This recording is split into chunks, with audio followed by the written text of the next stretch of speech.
y lo voy a explicar brevemente.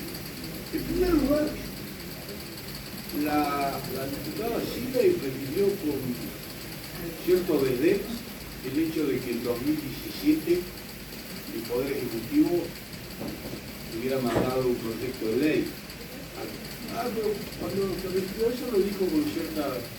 Me pareció que no le había parecido correcto, que no le había parecido que hubiera habido en el ámbito del Poder Ejecutivo un trabajo conjunto entre el Poder Ejecutivo y el Colegio. Bueno, está ahí. Bueno. Gracias, Presidenta. Un paréntesis, me pareció bien el proyecto que presentó en el 17 Garabano, ¿sabe por qué? Porque no ponía a la Corte como presidente del Consejo. Lo sé perfectamente porque yo participé de la redacción de ese proyecto. Ese proyecto se trabajó en el ámbito del Ministerio de Justicia, participó el Colegio Público de Abogados, el presidente Rizzo, el expresidente Rizzo, que va a venir ahora a declarar, fue nuestro interlocutor, yo también trabajé, y se envió el proyecto. Y era un buen proyecto. Ahora, sin perjuicio de algunas diferencias conceptuales respecto de hechos que la diputada interpreta de una manera y yo de otra, me parece que lo que falta en el análisis de la diputada Siley, y que es muy relevante, es el rol del Congreso. Porque aquí no hay que soslayar y los que estamos en deuda somos nosotros, los legisladores. Ese proyecto que envió el Poder Ejecutivo en diciembre de 2017, nunca logramos dictaminarlo, ni siquiera en contra. Personalmente en aquella época yo era presidente de la Comisión de Asuntos Constitucionales, que era el primer giro del proyecto, y la verdad, pese a los esfuerzos que hice, no logré que dictamináramos el proyecto. Entonces, hagámonos cargo también, porque si aquí en el Congreso hubiéramos aprobado ese proyecto, tal como lo envió el Ejecutivo o con las modificaciones que nos hubieran parecido adecuadas, el fallo de la Corte de diciembre de 2021 no hubiera existido. Lo mismo ocurre a partir del fallo de diciembre de 2021 con el... En diciembre de 2021 la Corte dicta el fallo tan cuestionado por ustedes y dice que la integración del Consejo de la Magistratura a ese momento, por aplicación de la ley 26.080, es inconstitucional. El Consejo tiene que tener una integración distinta. Y le dice al Congreso, sanciona una nueva ley para resolver esto. Y le pone plazo. Está claro que si la Corte no le pusieron plazo al Congreso, la sentencia podría perfectamente tornarse abstracta. Porque el Congreso nunca resuelve el tema, como está ocurriendo, y el Consejo sigue con su integración inconstitucional. De modo que es razonable que la Corte haya fijado un plazo. También es razonable que haya fijado o haya establecido cuál sería la consecuencia si en ese plazo el Congreso no se pronuncia. Lo de que el plazo es de imposible cumplimiento es muy discutible. El proyecto de ganancia lo aprobamos en 3 días. Entró el viernes y el martes ya lo habíamos aprobado. No, yo no, pero el Congreso, pero la Cámara lo aprobó. La Cámara le dio media sanción el martes y entró el viernes. 3 días tardó. Pero vayamos también a lo que pasó después del fallo de la Corte para reforzar esto que me parece tan importante, que es el rol absolutamente deficitario del Congreso. Porque después de que la Corte dictó ese fallo, el Senado le dio media sanción a un proyecto de ley y vino aquí a la Cámara de Diputados. Y en la Cámara de Diputados no hemos tenido una sola reunión de comisión, y está el presidente presente, que no me deja mentir, destinada a discutir esa media sanción.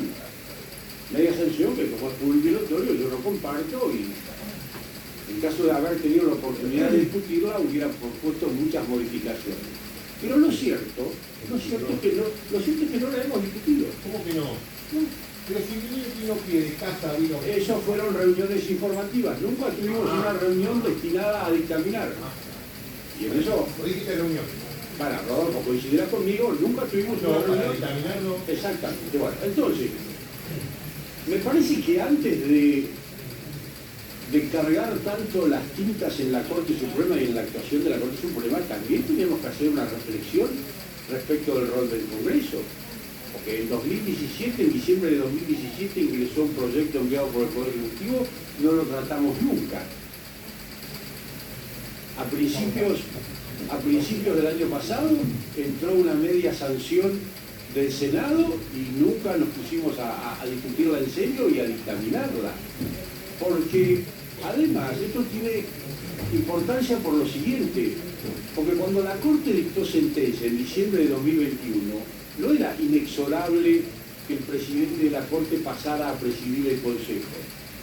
No era inexorable, no era forzoso. Esto ocurrió porque el Congreso no sancionó una nueva ley. Porque si nosotros nos hubiéramos puesto de acuerdo y hubiéramos sancionado una nueva ley antes de que se cumpliera el plazo fijado por la Corte, que fue a mediados de abril del año pasado, podríamos habernos puesto de acuerdo en una ley que no incluyera al presidente de la Corte ni a ningún juez de la Corte como presidente del Consejo de la Magistratura. Yo creo que ahí no hay ni autodesignación ni nada que se le parezca. Ahí lo que hay es realmente un déficit en la actuación del Congreso. Asumámoslo, reconozcámoslo. Así como respecto de otros temas y de otras leyes, hemos actuado con gran celeridad y con gran diligencia. En este tema hemos estado dormidos. No hemos discutido lo suficiente, no hemos hablado lo suficiente, no sé qué pasó, pero lo cierto es que no sancionamos ninguna ley. Por último, me quiero referir al tema de la vuelta a la nueva vigencia de la ley 24.937. Allí en el voto del doctor Lorenzetti, que se critica este aspecto, el doctor Lorenzetti coincide con la declaración de inconstitucionalidad que firmaron los otros jueces de la Corte, pero discrepa respecto de la consecuencia para el caso de que el Congreso no sancione la ley. Es decir, el esquema de la sentencia es el siguiente: se declara la inconstitucionalidad de la ley 26.080 en lo referido a la integración del Consejo de la Magistratura. Y se le dice al Congreso, señores legisladores, dicten una nueva ley que sea constitucional, que respete el equilibrio, que es lo que está alterado en la ley 26.080. Hasta ahí están de acuerdo todos los jueces. La diferencia entre Lorenzetti y los restantes jueces será en la parte de la sentencia referida a las consecuencias para el caso de que el Congreso no sancione esa nueva ley orgánica del Consejo de la Magistratura. Allí, en ese aspecto, lo que la mayoría de la Corte dice es, si llegado y cumplido el plazo de 120 días, el Congreso no ha sancionado una nueva ley orgánica del Consejo de la Magistratura, el Consejo deberá integrarse del modo que lo tenía previsto la ley 24.937, que era la ley anterior a la 26.080 declarada inconstitucional. Lorenzetti discrepa con esta solución. Y discrepa con argumentos no del todo correctos o no del todo veraces. Incluida una cita de Kelsen que está hecha a medias y no del todo correcta. ¿Por qué? Lo explico. Kelsen, en esa cita que hace el doctor Lorenzetti, diferencia la pérdida de vigencia de una ley por derogación del órgano legislativo o por declaración de inconstitucionalidad de la justicia, porque las consecuencias son distintas. Es decir, dada una ley A, si esa ley A es derogada por la ley B y en el futuro el órgano legislativo deroga la ley B, eso de ninguna manera restablece la vigencia de la ley A. Esto está clarísimo. Y eso efectivamente lo dice Kelsen en la cita que hace el juez Lorenzetti. Pero agrega otra cosa, Kelsen establece una diferencia y dice, ahora, si la ley B que derogó a la ley A pierde vigencia, no porque la derogue el órgano legislativo, sino porque la justicia la declara inconstitucional, la consecuencia es distinta. La consecuencia es tan distinta que en algunos casos la ley A puede recobrar o recuperar, esto usted usaba el término reviviscencia que usó la presidenta de la comisión, la ley A puede recuperar su vigencia. De modo que es muy distinta la consecuencia de que una ley pierda su vigencia por derogación del órgano legislativo o por declaración de inconstitucionalidad. Esta es la parte que le falta a la cita del juez Lorenzetti. Y también se equivoca el juez Lorenzetti al decir que no hay antecedentes, y cita concretamente al derecho de Estados Unidos, de casos similares en los que una ley recupere vigencia luego de haber sido derogada. Son muchos los casos que se han producido en el derecho norteamericano. Para no citarlos a todos, les recomiendo la lectura de una nota escrita a propósito del fallo, que se llama La Declaración de Inconstitucionalidad en Sentencias y Acordadas de la Corte Suprema, que está escrita por dos eximios constitucionalistas, que son Manuel García Mancilla y Ricardo Ramírez Calvo. Está publicada en el Suplemento Constitucional número 2 de la ley del año 2022. Allí se citan decenas de casos en el derecho estadounidense en los cuales efectivamente se produjo esta redivisión. De modo que, aunque los hechos son los mismos, las interpretaciones respecto del carácter, el valor o la calificación de esos hechos, como se ve, pueden ser muy diferentes. Y sobre todo yo insisto y remarco en que me parece que en la argumentación del oficialismo falta analizar nuestro rol y nuestra... Está bien, pero entre otras cosas, esa sentencia de la Corte se produjo porque nosotros no sancionamos una ley orgánica a partir del proyecto que el Ejecutivo mandó en 2017. Y la vuelta del presidente de la Corte a la presidencia del Consejo se produjo no solo como consecuencia de la sentencia de la propia Corte, sino como consecuencia de nuestra inacción.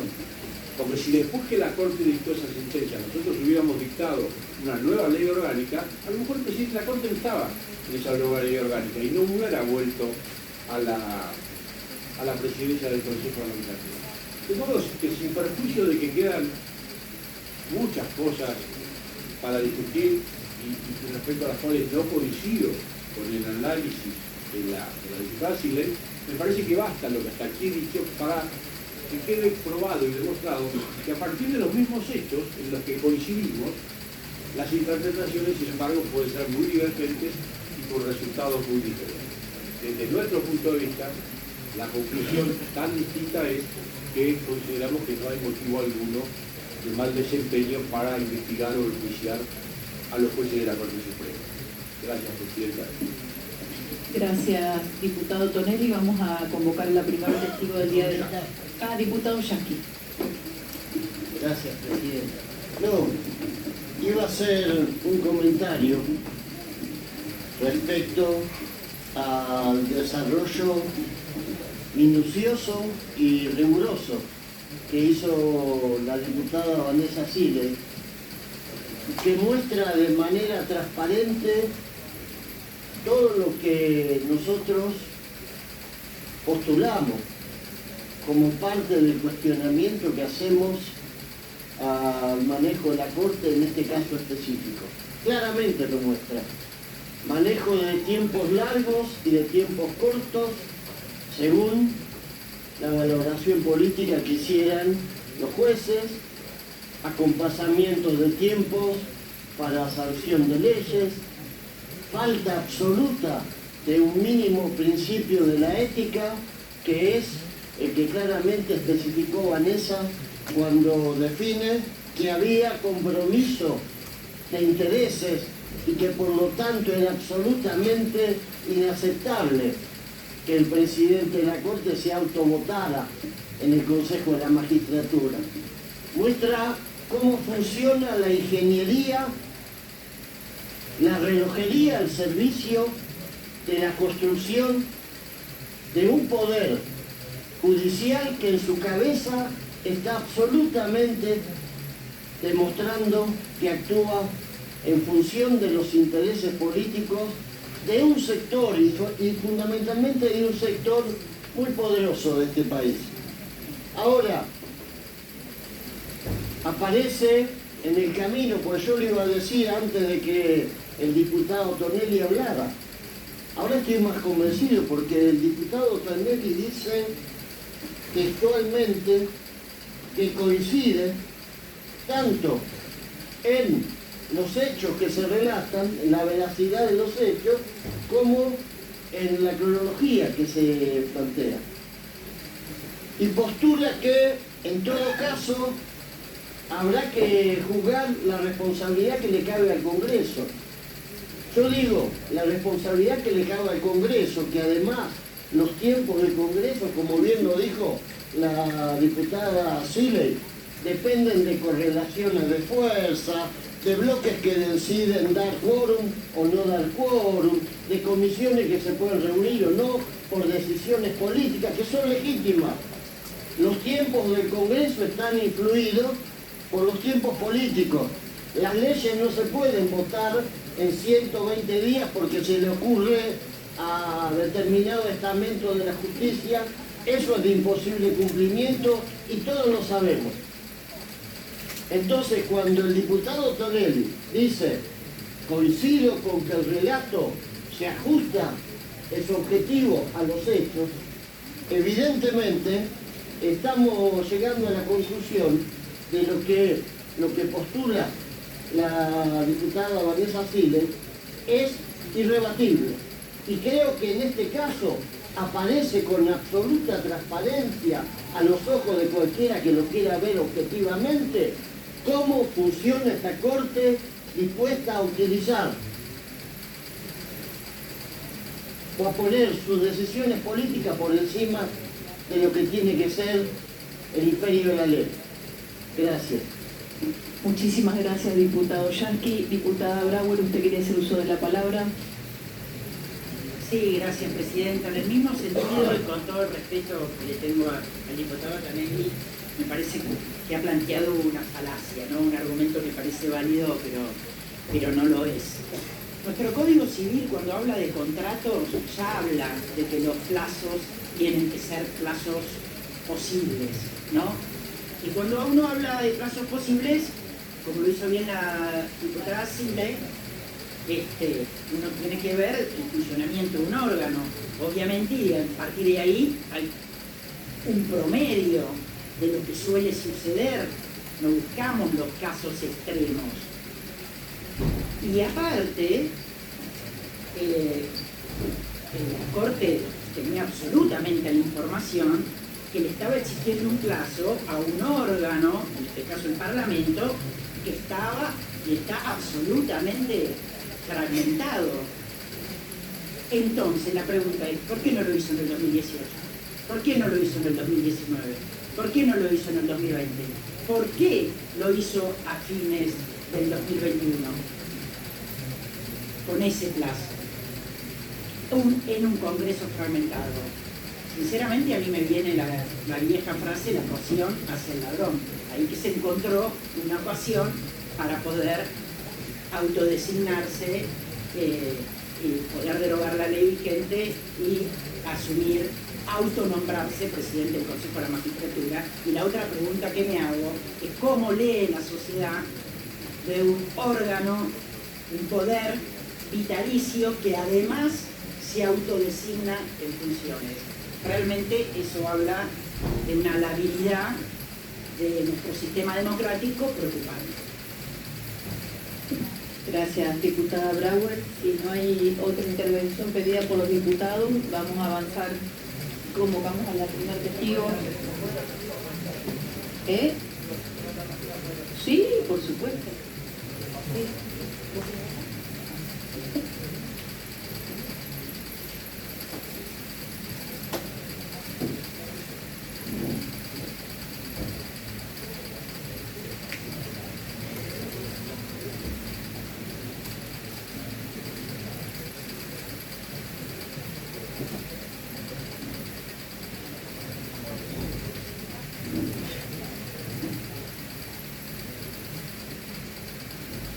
Bueno, recibimos a la primer testigo del día de la fecha en la causa por participación, la doctora Aracena Peñafort, en su carácter de directora general de Asuntos Jurídicos del Honorable Senado de la Nación, ya que el Senado fue quien recusó al doctor Rosati y a partir de esas recusaciones que decidimos convocarla para hablar al respecto de este tema.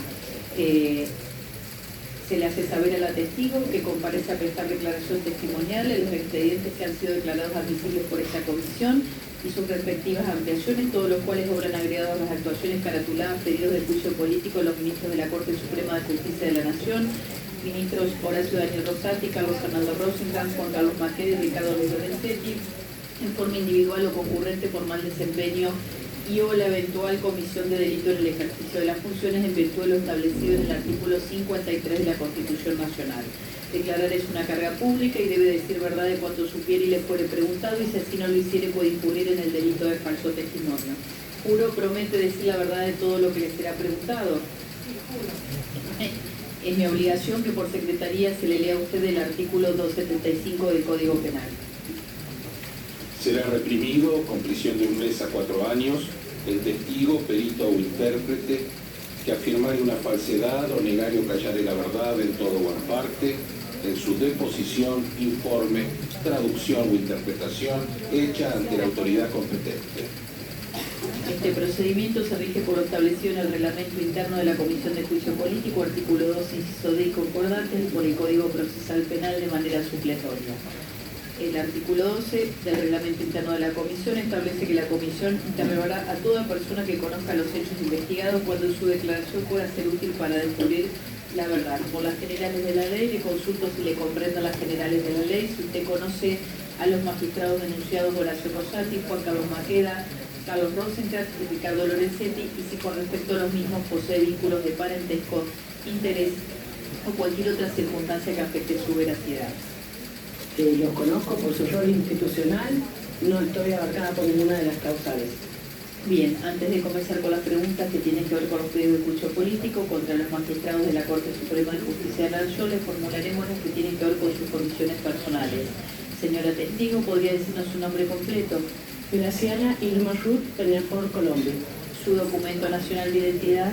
25.666.629. Su nacionalidad. Argentina. Su estado civil. Soltera.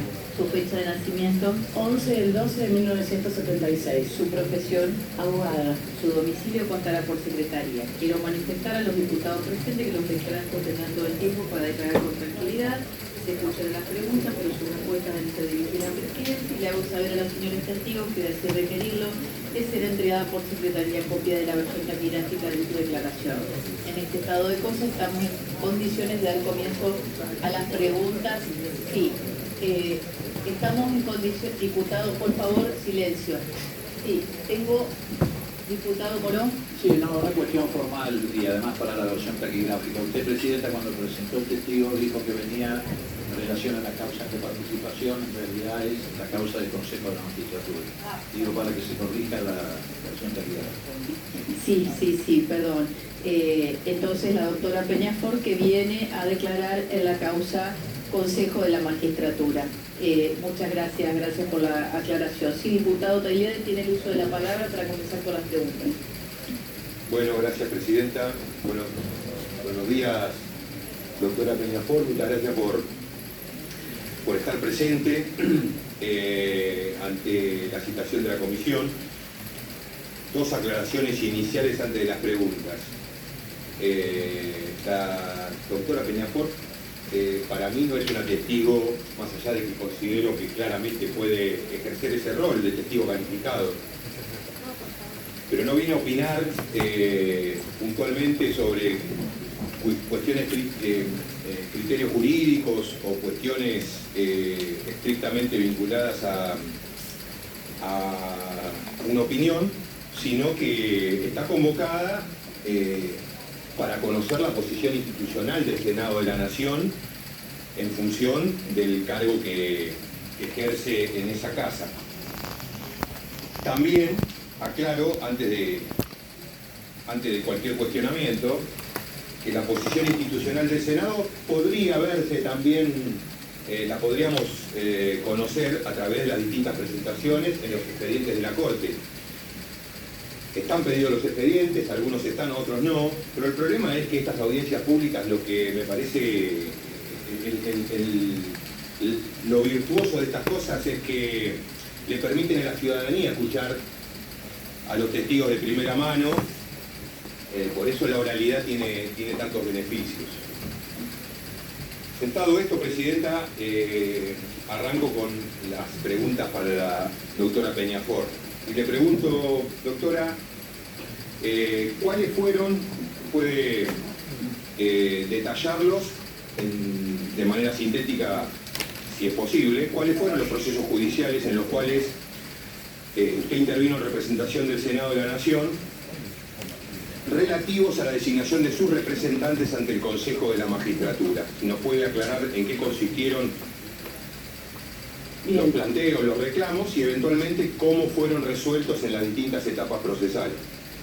Bien, a mí me tocó ser notificada el juicio, en cuestión el juicio inicial del Consejo de la Magistratura data del año 2006, yo todavía no trabajaba en el Senado de la Nación. Nos llegó en diciembre la notificación de la sentencia que declaraba la inconstitucionalidad de determinados artículos de la ley 26.080. En ese momento era una sentencia de la Corte, discutimos con las otras partes que estaban convocadas al juicio, esto es la Cámara de Diputados y el Ministerio de Justicia de la Nación, y decimos que siendo la Corte Suprema y no estando dentro de los causales establecidos para que las personas jurídicas se presenten ante organismos internacionales, avanzar con el cumplimiento de la sentencia y no va a hacer ninguna nueva presentación. Posteriormente se introdujo una medida cautelar que trabó un poco el proceso. Nosotros casi no tuvimos intervención en dicha medida y luego vino la decisión, los reclamos que hicieron juez Schiavoni, a los cuales conocemos los casos como juez 1, que fue contra la primera designación de Doñate para completar el periodo, y quiero hacer una aclaración, si me permiten. El fallo que se nos notificó, lo que llamamos el fallo colegio, indicaba que debían designarse a los nuevos representantes del Poder Legislativo, del Senado y de diputados, hasta completar el proceso que estaba todavía pendiente, que terminaba en finales del 2022.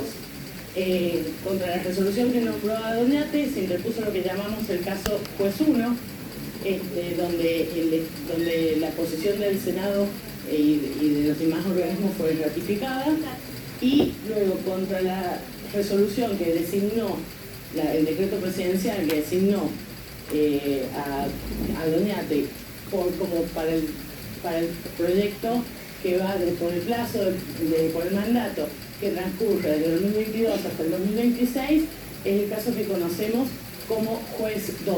Lo tratamos cuando hablamos de ello, para que me entiendan, para que poder ser clara cuando hablo. Bien, en todos los casos debo señalar que estamos en la posición del Senado fue ratificada por las distintas instancias y estamos en recurso extraordinario que no ha sido resuelto, y no ha sido resuelto básicamente porque luego de la intervención de Rosati, cuando nosotros presentamos una recusación, que luego ampliamos al resto de los miembros de la Corte en el entendimiento que por las razones de decoro deberían haberse excusado de intervenir. A la fecha, los expedientes juntan polvo, tanto administrativa como judicialmente. En las oficinas de la Corte no hemos tenido una respuesta definitiva y por eso hoy no tenemos claro, está claro que el Consejo de la Magistratura funciona con 19 miembros y no con 20 como estaba ordenado. Doctora, entonces, tenemos colegio. La primera resolución, es decir, de diciembre del 2021, se notificó al Senado, pero el Senado no hizo ninguna presentación al respecto. No hicimos ninguna presentación, ninguno de los convocados, ninguno de los notificados la hizo. El juez 1, el juez 1 es iniciada por juez y por Schiavone contra la decisión del Senado de designar a Martín Doñate. Doñate para completar el periodo. El periodo. Y juez 2 es la designación de Doñate para el periodo 22-26. Para lo que yo llamo el segundo periodo. Ok. Entonces usted dice que por ahora, en la Corte no ha sido resuelto ni juez 1 ni juez 2. No ha sido resuelto ni juez 1 ni juez 2. ¿Y por qué considera usted que está funcionando con 19 miembros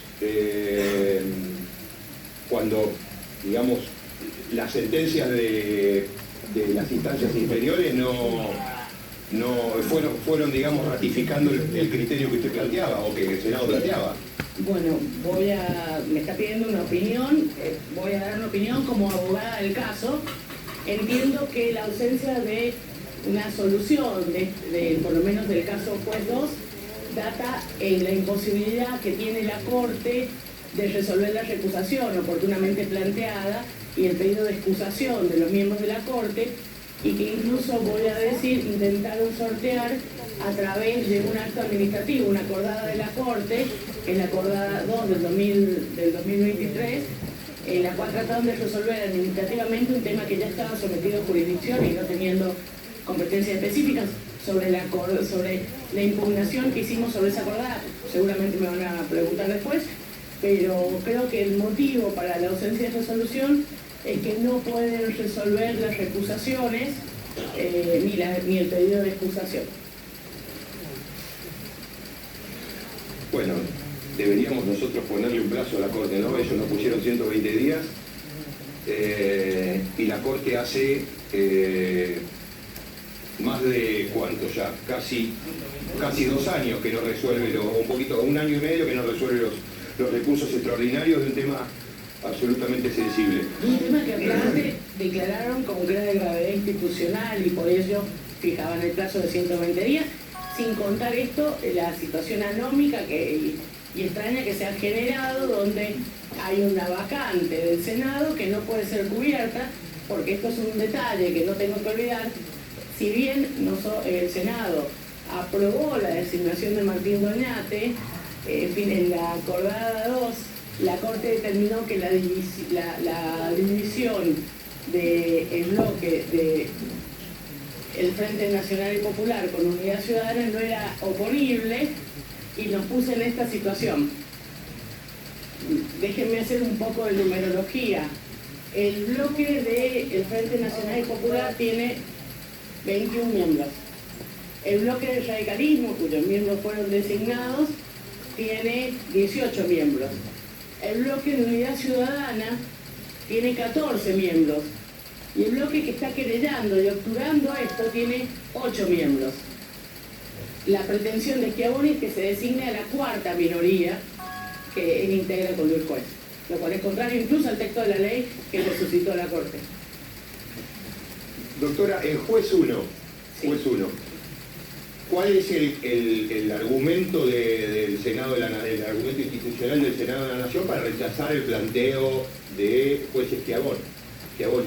En el juez 1 el planteo fue rechazado básicamente porque las designaciones habían sido realizadas en tiempo y forma, y el planteo de los querellantes en este caso era que debían ajustarse al momento de notificación del fallo del juez 1, es decir, el fallo que determinó las nuevas designaciones. Básicamente eso, sin entrar, no los quiero aburrir, pero por la intervención que tiene la Corte en la conformación, la presunta intervención que tiene la Corte en la conformación de los bloques parlamentarios.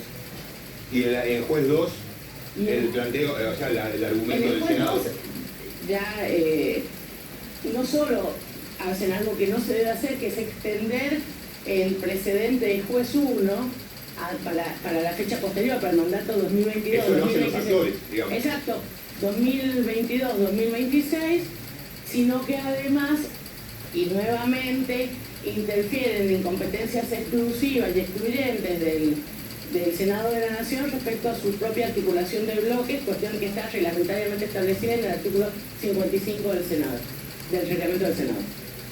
Entonces, doctora, si le entendí bien, en juez 1 y en juez 2, las instancias inferiores le dieron la razón a la posición del Senado en los dos expedientes. En el único que no dieron la razón, voy a corregir, fue en juez 2, pero acá hubo una cuestión procesal. Antes que saliera la sentencia del juez 2, salió la acordada 2 del 2023, que declaró no válida la decisión del bloque y ordenó no tomarle juramento a Martín Doñate como representante de la última minoría que quedaba designada. Con lo cual, y dicha resolución, su dictado y la intervención de los miembros de la Corte fue cuestionado por el Senado de la Nación, sin que a la fecha se resuelva el extraordinario.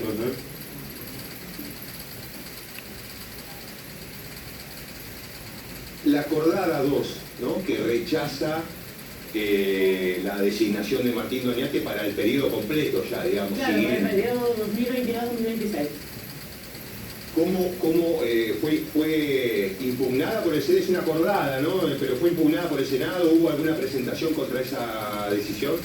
Por supuesto, porque nos enteramos intempestivamente, toda vez que nos enteramos cuando salió publicada en la página del CIC. En un tema que nosotros teníamos un interés concreto y estábamos impugnando, teníamos interés concreto, sí, la impugnamos y tomamos para ello un recurso administrativo. Como las acordadas son actos administrativos, presentamos un recurso de nulidad administrativa por las distintas falencias de una acordada que además en sus fundamentos de derecho miente. ¿Y está resuelto eso? ¿Fue resuelto? No, de ¿Tampoco? hecho, el día que recibí la notificación para venir a declarar, fui a chequear el estado en la Corte, porque esa parte no está informatizada en la Corte Suprema, y no había ningún nuevo movimiento. ¿Qué es lo que no está informatizado en la Corte? Los expedientes administrativos. Ah, ok. Lo que está informatizado son los expedientes judiciales, Perfecto. pero esto no discurre por vía judicial, sino por vía administrativa.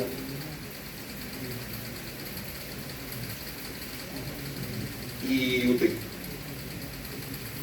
doctora, conoce algún precedente de la Corte que vaya en contra de lo que dispuso la acordada 2, es decir, de los criterios y argumentos que se esgrimieron en la acordada 2 para tomar la decisión de rechazar esa designación? ¿Usted mencionó alguno en sus presentaciones? Nosotros hemos mencionado casos análogos, sobre todo en lo que refiere a las competencias de la presidencia de la Corte. Voy a hacer una salvedad para que me entiendan quienes me están escuchando. En la ley que se resucitó, entre otras cosas, se determinó y se volvió al sistema original, en el cual las atribuciones de la Corte, las atribuciones del presidente de la Corte era tomarle el juramento a los miembros propuestos para integrar el Consejo de la Magistratura. Cuando dictan la acordada 2, la acordada dice algo que no es cierto, que dice que según la norma el presidente de la Corte debe, previa autorización de la Corte, tomarle juramento. Créanme que buscamos con todos los abogados de mi área de dónde surgía esa previa autorización de la Corte. De la ley les garantizo que no surge. Buscamos dictámenes, tampoco surge, y la verdad es que encontramos muchos antecedentes en los cuales las competencias del presidente de la Corte habían sido ejercidas sin requerir esta previa autorización de la Corte en temas similares. El Senado sentó posición en los expedientes, en algunos de estos expedientes, respecto de la asunción de la Corte, es decir, de que la Corte haya asumido la presidencia del Consejo de la Magistratura a partir de su fallo. Sí, por supuesto que sentamos posición. ¿En qué expediente, doctora? ¿En juez 1 y 2? En juez 1 y en juez 2, por esta razón. En juez 1 y en juez 2, para que me entiendan, para ser clara, juez 1 y juez 2 vinieron de colegio. En la causa de colegios, el tema de la presidencia de la Corte no había sido planteado por las partes. Es algo que se le ocurrió a la Corte, que suscitar la presidencia. El sistema previo exigía que los miembros del Consejo de la Magistratura democráticamente eligieran a su presidente entre uno de los propios miembros. Esta intromisión de la designación automática del presidente de la Corte fue algo que se le ocurrió a la Corte, sin ningún fundamento y sin que lo pidiera la parte, además. Con lo cual sí, planteamos esa situación. Ajá. Y la dejamos sentada porque además entendemos que la designación del presidente de la Corte entre los miembros del Consejo de la Magistratura obedece más a los principios democráticos y republicanos de cualquier órgano del Estado. Parece pertinente y no había ninguna explicación ni una causal. Y con respecto a la resurrección de la 24937, ¿hubo de parte del Senado argumentos? Nuevamente planteamos la situación específica de una ley derogada por el propio Senado, que luego, y cuando hablo luego, hablo de 16 años después. Es resucitada por la Corte Suprema para regir una situación y anexo a eso, estableciendo un plazo irrisorio para que el Senado dictase, para que la legislatura, el Congreso dictase una nueva ley, y por una sencilla razón voy a decir que es absurdo. El fallo que ordena que da 120 días empezaba a regir cuando ya había comenzado la feria en el Congreso, con lo cual ya teníamos, la gente fue, o sea, piensen que en el Senado, por supuesto el diputado es lo mismo, cuando se cierra el año legislativo, los diputados y senadores vuelven a sus lugares. Eso mismo nos había pasado a nosotros como en el Senado, y luego de esto,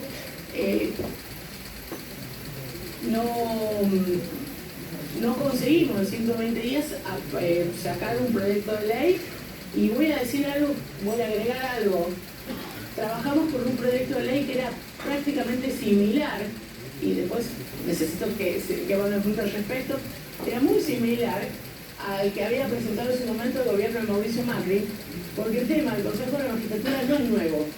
Ya durante el gobierno de Mauricio Macri, la Corte amagó sacar este fallo, y por medios periodísticos tomamos conocimiento que el entonces ministro de Justicia, Martín Garabano, había hecho algunas gestiones informales que evidentemente le dieron buen resultado, porque esperaron a que fuera el nuevo gobierno para sacar el fallo.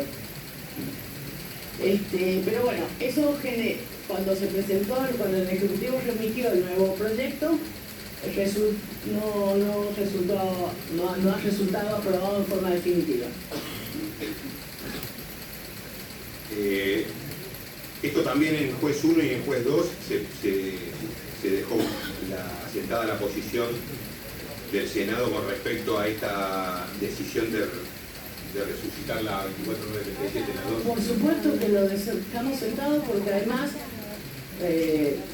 dentro del fallo colegio, el primer fallo, hay un voto en disidencia parcial de Lorenzetti que específicamente remite sobre las competencias exclusivas de dictar leyes, derogarlas, volver a la vigencia que tiene el Congreso de la Nación. Para ser clara, cada órgano del Estado tiene sus competencias específicas, es decir, aquello que puede hacer y aquello que no puede hacer. La competencia específica del Congreso de la Nación, en este caso del Senado, es dictar leyes. No pueden hacerlo otros organismos y derogarlas, por supuesto. Y estamos planteados porque lo consideramos que se había incluido de modo inexcusable en competencia excluyente del Senado de la Nación. La tercera pregunta con respecto a esto, doctora, es si han planteado en 1, en 2 o en algún expediente, han analizado la legitimación activa del Colegio de Abogados de la Ciudad de Buenos Aires para llevar adelante todo un proceso que duró 16 años. El Senado de la Nación, en oportunidad de contestar la demanda allá por el año 2006, hizo el planteo entendiendo que la representación de los abogados no le corresponde a lo que conocemos como el Colegio de Buenos Aires, sino que le corresponde al Colegio Público de Abogados del Capital Federal, que tiene, entre otras cosas, la superintendencia sobre la matrícula y la representación de los abogados. ¿Usted recuerda quién era quién ocupaba su cargo en el momento de la contestación de esa demanda? Bueno, si no lo digo para... Apostaría en este momento que era el doctor Salerni, pero debería chequear los tiempos. Después, en todo caso, no hace falta.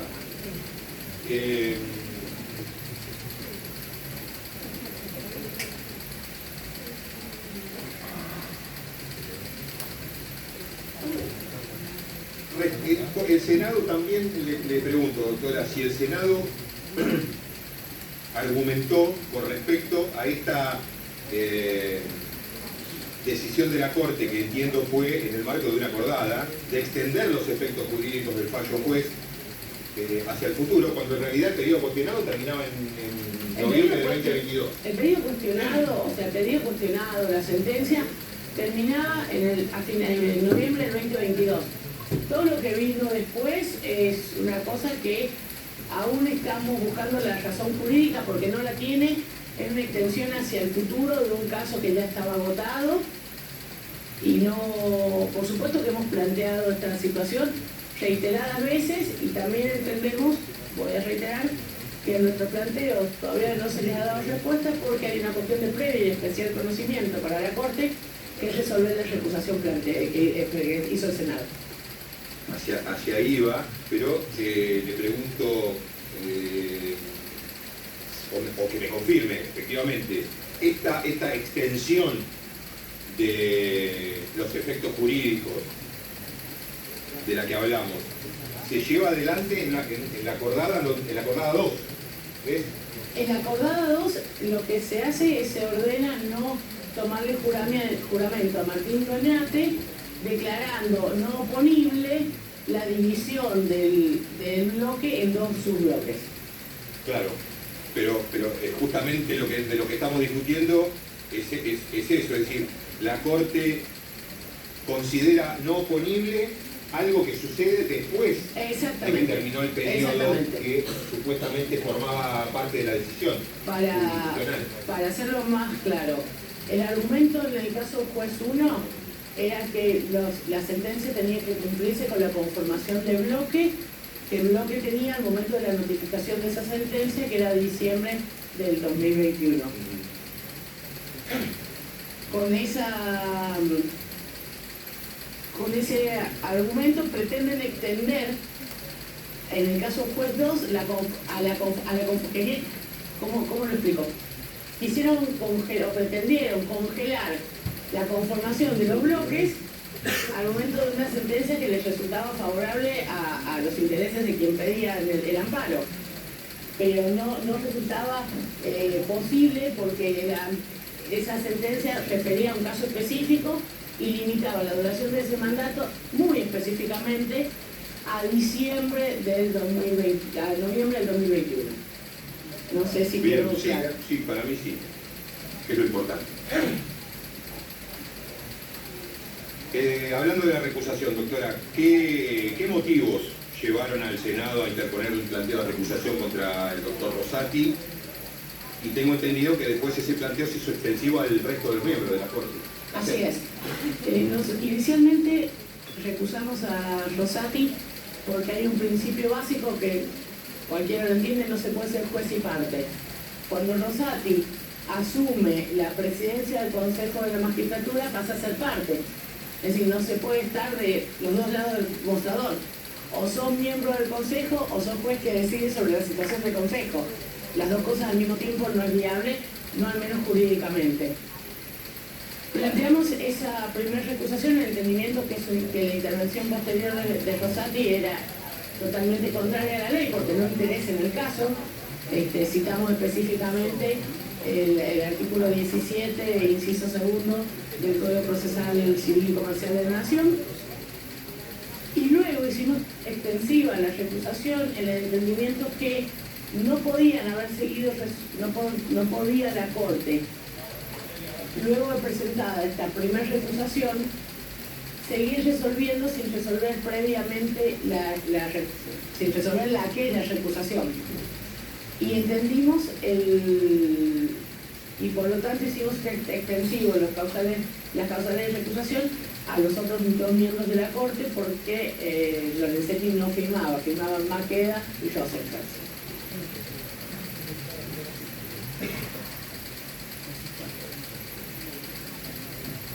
Esas recusaciones no han sido resueltas, digamos.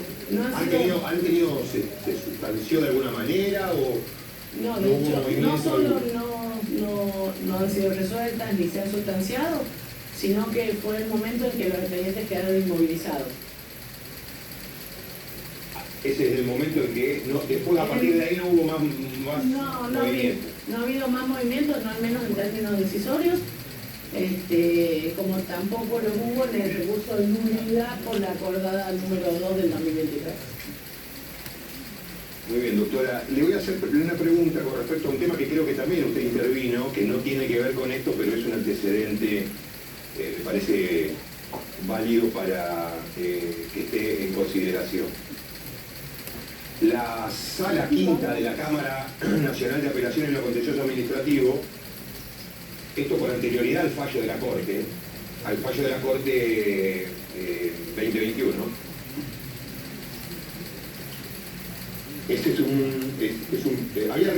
rechazó, perdón, la Sala Quinta antes del fallo de la Corte rechazó el amparo del juez, del senador juez, con fundamento en argumentos que se volcaron en un expediente que creo que usted impulsó como desde su cargo en el Senado, que es Fernández de Kirchner Cristina, en carácter de presidente del Honorable Senado de la Nación, sobre acción declarativa de certeza. Exacto.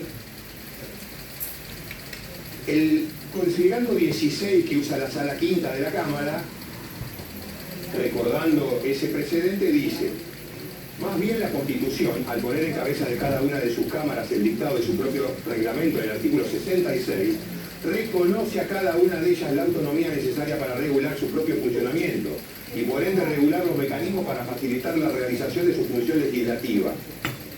Ello claro está siempre que en su diseño e implementación no ignoren las restricciones constitucionales que sí existen y se cumpla con los recaudos que la ley fundamental sí establece respecto al procedimiento de deliberación y sanción de las leyes. Es decir, esto es una acordada de la Corte o una resolución, jurisdicción. ¿Lo puede explicar? Sí, puedo contar. Ese fallo refiere a cuando comenzó la pandemia, el Senado de la Nación tenía cuestiones específicas que tenían que ver con la emergencia dada por la pandemia. Por ejemplo, algunas materias que tenían que ver con cuestiones tributarias, que necesitábamos que el Senado funcionara. Teníamos este problema, el funcionamiento del Senado, como debe pasar en diputados, requiere trabajo presencial de un montón de personas, no solo de quienes deben viajar de provincias, sino de quienes asisten a todos ellos. Entonces nos planteamos cómo hacer para que funcione el Senado. Y vimos experiencias que estaban pasando en otros lugares del mundo con los debates por vías electrónicas y decidimos seguir adelante con ese modelo. En ese momento algunos sectores de la oposición se oponían a eso y era extraño porque en los diarios decían que nosotros cerrábamos el Senado, dábamos una posible solución para mantener abierto y funcionando el Senado y también se oponían. Era paro porque bogas, paro porque no bogas. Y entonces discutimos con los miembros del Senado y decidimos presentarnos utilizando los antecedentes jurisprudenciales de algunas emergencias pasadas y establecer que nosotros entendíamos que era válido que el Senado sesionara virtualmente. Y efectivamente la cuestión de fondo, que era una declaración de certeza, fue rechazada, pero en los considerandos de ese rechazo dejaron establecido aquello que usted citó, diputado, que tiene que ver con que es el Senado, en cada caso, el intérprete final de su propio reglamento y que por lo tanto podíamos sancionar en modo virtual si así lo decidíamos. Esta sentencia nos permitió funcionar durante la pandemia de forma virtual y con total normalidad por fuera de ella. O sea que en este caso la Corte reconoció algo que el juez 1 y 2 negó, digamos. Absolutamente. La Corte reconoció la facultad de interpretar y aplicar el reglamento del Senado, el propio Senado, y en los casos del juez le negó el derecho a interpretar la norma al cuestionar, por ejemplo, la conformación de los bloques. ¿Hubo alguna mención, alguna alusión en algún momento a este cambio de criterio por parte de la Corte? Dijo, bueno, en aquel momento decidimos esto por tal cosa, pero ahora esta cosa es distinta. ¿Alguna explicación? No, no hubo ninguna explicación.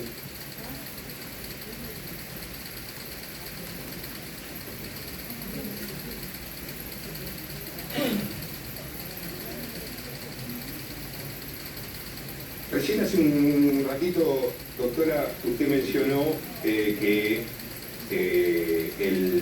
uno de los argumentos para recusar al doctor Rosati fue el interés del propio ministro.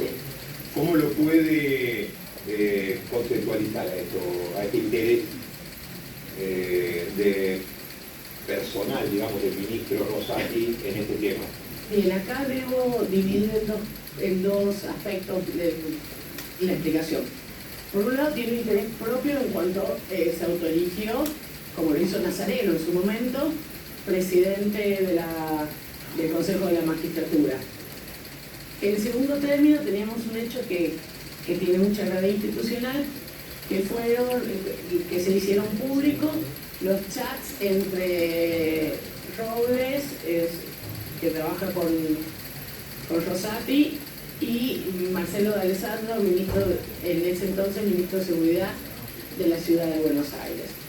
En esos chats aparecieron cosas que nos preocuparon expresamente. Por ejemplo, la diagramación, la instrucción por parte de Robles a D'Alessandro para que la bancada opositora tuviese una estrategia específica para el tratamiento del tema Consejo de la Magistratura. Que la gente hable de estrategia no nos preocupa. Nos preocupó que fue específicamente la estrategia que llevó adelante la bancada opositora. No bajó con validad la sesión. Entonces nos pareció que había una coincidencia de temas que nos hacían tener algún razonable temor sobre la imparcialidad de Rosati para resolver este tema, y a riesgo de aburrirlos, debo decir que en materia de acusaciones basta con acreditar el razonable temor sobre la conducta de un magistrado, porque se está en defensa de una cuestión que es básica del Estado de Derecho, como la imparcialidad de los magistrados. En este caso, había un interés concreto en tanto su función, y esto que tiene que ver no solo con la función del presidente de la Corte, sino con tomar para sí competencias que históricamente tenía el Consejo de la Magistratura en el intento de separarlo de que lo haga el propio Poder Judicial. Dicho esto, pero además de esta situación del interés concreto, también teníamos el razonable temor porque veíamos a quienes públicamente el vocero de Rosati instruyendo a la bancada opositora sobre estrategias específicas, no solo en materia judicial, que las hizo también, que las hubo también, sino además en materia parlamentaria. Estaba indicando cómo funcionar parlamentariamente a la bancada opositora, y tanto las estrategias judiciales que hacían mención, por ejemplo, un eventual forum shopping, buscar algún juez, había que ver qué juez tocaba para ver cuál era la estrategia correcta, así señala el chat entre Robles y D'Alessandro. Tanto la estrategia judicial como la estrategia parlamentaria fue exactamente la que siguió la bancada opositora. Le voy a pedir, Presidenta, que por secretaría se lea el chat que acaba, en la conversación entre Robles y de Alessandro en la que acaba de hacer referencia la testigo, en particular la conversación del 15 de noviembre y la del 18 de noviembre, enteras, por favor. Sí, señor secretario. Proceda.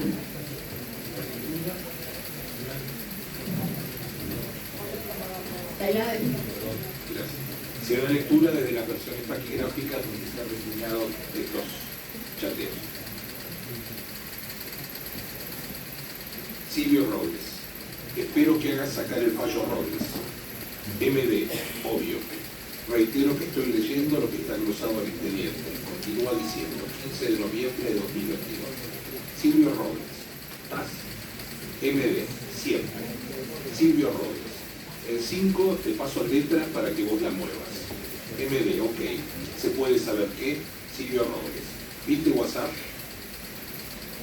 De la lectura del decreto DPP 87/22, firmado por la Presidenta Provisional del Senado, y de la citación a la sesión de la Cámara de Senadores para el miércoles 16-11, se observa a primera vista que 1.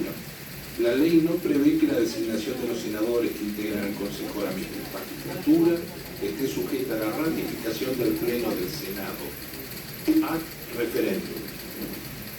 El artículo 2, inciso 4 de la Ley 24.937 establece claramente que los presidentes de la Cámara de Senadores y de la Cámara de Diputados, a propuesta de los bloques parlamentarios de los partidos políticos, designarán, abre comillas, la designación al referéndum que hace el DPP 87/11 no se condice con la ley. Segundo, el artículo 4 del decreto DPP 87/22 supedita su vigencia a la aprobación de la Cámara de Senadores, lo que parecería restarle operatividad. En cualquier caso, el dictado al referéndum deja a la designación en una situación endeble. 3. El Consejo de la Magistratura no tiene hasta el momento comunicación oficial de la mencionada resolución. 4. Es posible que se argumente que la designación fue ad referéndum porque la ley dice el presidente del Senado y Cristina Kirchner no está ejerciendo ese cargo actualmente, dado que está suplantando al presidente que está de viaje. Por ese motivo, tuvo que firmar la presidenta provisional del Senado. Aún así, el artículo 58 es claro en cuanto al reemplazo del segundo por el primero. 5. ¿Cuál sería la estrategia de llevarlo al recinto? Porque hay una jurisprudencia que dice básicamente, si sos legislador y luego del debate perdiste una votación, después no vengas a querer ganar por la vía judicial. Si la oposición da el debate, admite el mecanismo de votar esta resolución que, por ley, no corresponde que se vote. MD, entendido. 18 de noviembre de 2022. Silvio Robles. Contencioso o pueden ir a la Corte considerando que hay que ejecutar la sentencia. Pero todo depende de quién. Puede ser juez o alguien que sea considerado parte. Tienen dos opciones. O demandan donde está el expediente que está en la Corte o contencioso, o nueva, demandan el contencioso. MD, ok. Silvio Robles, hoy que averiguo si bajo, pero es el que termina hoy. Entiendo que ustedes se refieren a lo nuevo. MD, nuevo. Nada más, señora Presidenta. Gracias, señor secretario. Quiero aclarar que MD es Marcelo de Alessandro y que Silvio Robles es el director general de la vocalía del doctor Horacio Rosati, el presidente de la Corte. Esta es la conversación, la parte y el extracto que se corresponde de las conversaciones que se conocieron y se hicieron públicas a fines del año pasado, que tienen que ver con el tema Consejo de la Magistratura. Cuando tratamos el tema coparticipación, leímos la parte correspondiente a el intercambio vinculado al tema de coparticipación. Sí, adelante. Gracias, Presidenta. Gracias, diputado Talián. MD, efectivamente, como dice usted, es Marcelo de Alessandro, ex ministro de Justicia y Seguridad del Gobierno de la Ciudad de Buenos Aires. Bueno, con respecto a esta conversación, lo que le quería preguntar, doctora, usted lo adelantó, pero le voy a preguntar de manera concreta. En esta conversación Silvio Robles hace sugerencias o recomendaciones a alguien vinculado al oficialismo. La pregunta es, ¿estas recomendaciones, estas sugerencias se cumplieron? Por ejemplo, ¿dio la discusión el bloque opositor en el recinto respecto de la designación de Martín Doñate? No. ¿No dio quórum? No bajó. Hubo quórum, pero no okay, con la presencia de la bancada opositora. La segunda pregunta, en términos, esto ya tiene más que ver con su memoria, si lo puede recordar, en términos comunicacionales, el bloque de Juntos por el Cambio planteó estos argumentos de decir no corresponde que esta designación esté al referéndum. Sí, efectivamente los planteó y se le dijo concisamente que por ser un tema debatido y conflictivo era conveniente someterlo al pleno de la Cámara, que finalmente es la palabra final en materia de cuestiones del Senado. Y finalmente, cuando Robles le dice cuáles son las opciones o demanda dónde está el expediente o una nueva demanda en el contencioso, también le hicieron caso, digamos, en ese sentido. Efectivamente hubo una presentación tanto en la Corte a través del salto de instancia como una nueva presentación en primera instancia. Que sería juez 2. No, juez 1. Juez 2. Ah, juez 2, es verdad, juez 2. Muy bien. Hoy hablamos de las recusaciones contra Rosati.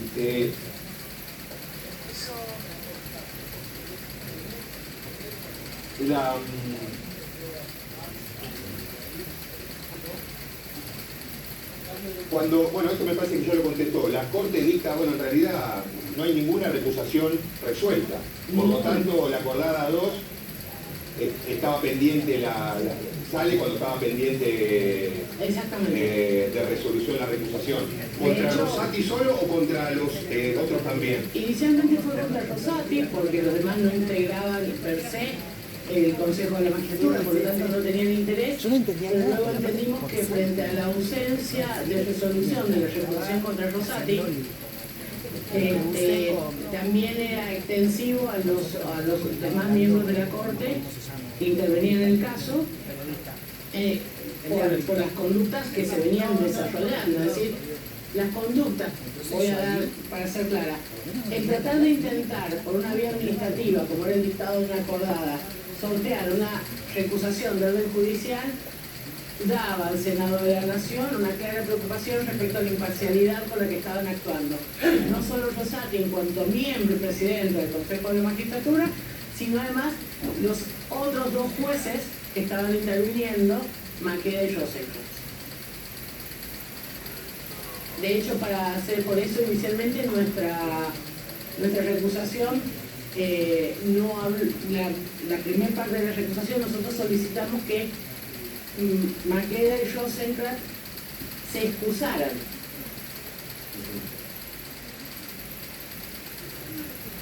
Doctora, el Senado, ¿usted considera, bueno, evidentemente el Senado no tuvo posibilidad de ejercer su derecho de defensa en la acordada 2, digamos, es decir, fue parte de la impugnación de la acordada 2 fue precisamente el rompimiento del criterio de bilateralidad. Exactamente. Porque resuelve por vía administrativa un tema donde esta parte le hace el Senado de la Nación. Tenía un conflicto, el conflicto había sido planteado ante el juzgado de tribunales, tenía una posición fija. De hecho, también planteamos, entre otras muchas cosas, que no se había llamado al bloque de Unidad Ciudadana, por ejemplo, que era quien tenía el miembro en cuestionamiento. Este rompimiento absoluto de las reglas del contradictorio fue uno de los argumentos en el recurso de nulidad que presentamos contra dicha acordada, que por cierto tampoco se resuelta. Exacto, sí, sí. La nulidad administrativa, no, sí, Una no, nulidad recurso de nulidad administrativa, administrativa, eso es. Porque la naturaleza jurídica de la acordada es un acto administrativo.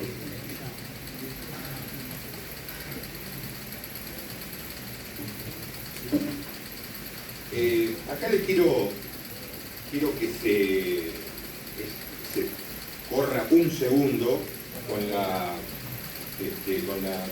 le pido consideración al bloque de la oposición, que se corra un segundo de su rol de directora de jurídicos del Senado de la Nación y asuma un rol que también le queda muy bien, que es el de escribir y de hacer notas de opinión básicamente jurídicas. Usted el 24 de abril del 2022 publicó una nota que se llama, en el diario AR, que se tituló "El día que Horacio Rosati violó la Constitución Nacional y decidió convertirse en Julio Nazareno". ¿Me puede decir brevemente su posición en ese artículo? Por supuesto. Cuando sucedió el autovoto de Rosati como presidente de la Corte Suprema, yo publiqué una serie de notas recordando el otro caso de autovoto, que fue el caso de Julio Nazareno, a finales del gobierno de Carlos Menem. En esa situación, voy a decir, en el 97 ya se había dictado la ley 23.937, 24.937, y cuando Nazareno se eligió se quedó con todas las competencias, cuando se votó como presidente de la Corte, automáticamente se quedó además como presidente del Consejo de la Magistratura. Nunca voy a olvidar, porque lo he citado infinidad de veces, el dictamen de Elisa Carrió, y citando lo que dijo Petrarca respecto que este autovoto inaugura el sistema republicano, una vergüenza. He citado muchas veces lo que citó en su momento Carrió al respecto. Y además está decir que esto fue una de las últimas aventuras que llevó adelante la Corte de la Mayoría Automática, el autovoto de Nazareno. Muchos años después nos encontramos con alguien que venía de otra historia, porque hay que reconocer que Rosati tiene otra historia. Fue un convencional constituyente con excelentes intervenciones en la reforma de 1994, un reconocidísimo profesor de Derecho Constitucional. De hecho, yo he dicho varias veces esto, yo daba clases por su manual. Alguien con otra historia, alguien muy distinto a Julio Nazareno. Hasta que, entre otras cosas, apareció este caso y Rosati decidió tirar por la borda todo ese prestigio académico y personal construido a lo largo de los años y convertirse en Julio Nazareno, y no solo autoelegirse como presidente de la Corte Suprema, autovotarse como presidente de la Corte Suprema, sacar un fallo en el cual quedaba como presidente del Consejo de la Magistratura, sino además seguir interviniendo cuando claramente no podía seguir interviniendo porque tenía un interés acreditado y denunciado por esta parte para que así lo hiciera. Ese fue el fundamento para escribir esa nota, explicar, si se quiere, con algún nivel de pena, de pesar.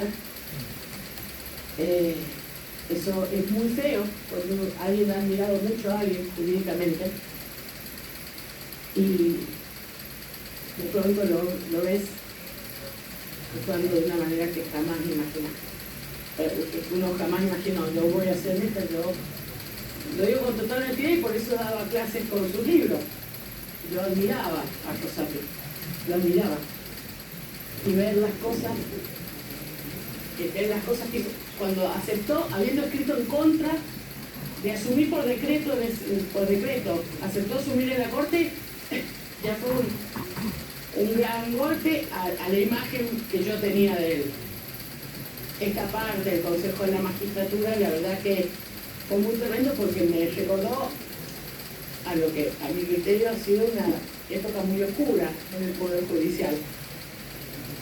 que fue la Corte de la mayoría automática. Bueno, yo quiero completar diciendo que no solo el querido Bugui se autovotó, sino que también el vicepresidente se autovotó, Eduardo Molineux Cono. De hecho fue destituido por ese cargo. Efectivamente. Fue destituido en el Senado de la Nación. Señora Presidenta, no tengo más preguntas por ahora. Bien, si no hay más preguntas, vamos a despedir a la testigo, agradecerle por haber venido. ¿Nadie más? ¿Otras preguntas?